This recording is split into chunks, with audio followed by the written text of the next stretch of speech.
जिस तरह Chinese investor का जो इंटरेस्ट है या उनकी दिलचस्पी हमें फार्मा सेक्टर में, एग्रीकल्चर सेक्टर में, माइनिंग सेक्टर में भी दिखाई दे रही है, तो ये जो एमओयूज़ अभी साइन हुए हैं, अब जब ये ऑन ग्राउंड या ये इन्वेस्टमेंट हमें पाकिस्तान आती दिखाई देगी आने वाले चंद माह में, तो उसका भी एक पॉजिटिव इम्पैक्ट अभी मार्केट पर आया और आने वाले दिनों में भी हम देख सकेंगे इसको।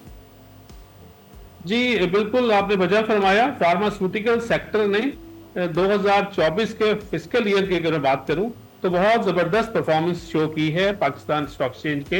नंबर ऑफ पॉइंट्स जो उन्होंने या जो इक्विटी इन्वेस्टर इन फार्मा ने कमाया है, और उसकी एक बुनियादी वजह यह हुई कि देर आए दुरुस्त आए। गवर्नमेंट ऑफ पाकिस्तान ने असेंशियल और नॉन असेंशियल ड्रग्स को बाइफरकेट किया दो में, और असेंशियल प्रोडक्ट्स के ऊपर तो अलाउ नहीं किया प्राइसेस बढ़ाना, लेकिन जो नॉन असेंशियल चीजें हैं जिसमें विटामिन और ये रंग गोरा करने वाली करीमें शरीमें जो होती है, इसको इन्होंने कह दिया कि ठीक है, ये डिमांड एंड सप्लाई की बेसिस पे चलेंगी। सो फार्मास्यूटिकल कंपनीज ने अर्निंग्स अपनी खासी बेहतर की हैं, और ये जो बायो साइंसेज दुनिया में आ गई हैं, यानी ये जो प्रोडक्ट्स आजकल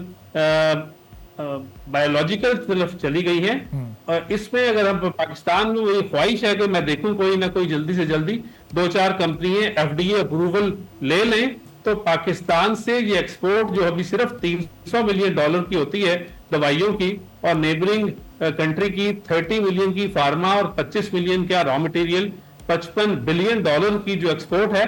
तो उसका कुछ ना कुछ हम 5-10% हम भी अपने साइज के मुताबिक हम भी इंशाल्लाह एक्सपोर्ट करना शुरू कर देंगे। एक बात मैं जरूर कहता चलूं कि देखें, हम सर्कुलर डेट के इंतजार में तो बैठे हुए हैं, जिससे हमारे जो गवर्नमेंट की ओएमसीज, बड़ी ओजीडीसी, पीपीएल, पाको, पीएसओ, पाको तो प्राइवेट सेक्टर की है, पीएसओ, तो सर्कुलर डेट के रेजोल्यूशन में तो टाइम लग रहा है, लेकिन every result that these companies are posing, इनकी अगर 100 की सेल करते हैं तो इनको कैश फ्लो में 105 रुपए आते हैं। मीनिंग देयर बाय कि इनके कैश फ्लोज के अंदर जो हेल्दी एक नुमाया हो रहा है उनसर, उसकी वजह से इनके पास ज्यादा पैसा आ रहा है। और आप ये देखें कि ये जो हमारी गवर्नमेंट की और लिस्टेड कंपनीज हैं,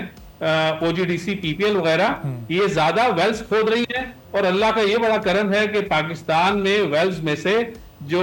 प्रोड्यूस, चाहे गैस निकले या ऑयल निकले, उसकी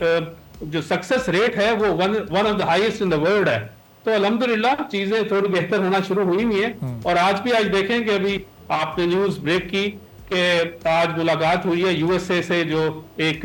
डेलीगेशन आया हुआ है, उसने रिकॉर्डिंग के अंदर $500 मिलियन की इन्वेस्टमेंट के लिए एमओयू वगैरह साइन किया और प्राइम मिनिस्टर से मिले। तो things are shaping up well. हाँ, ये जो सैलाब की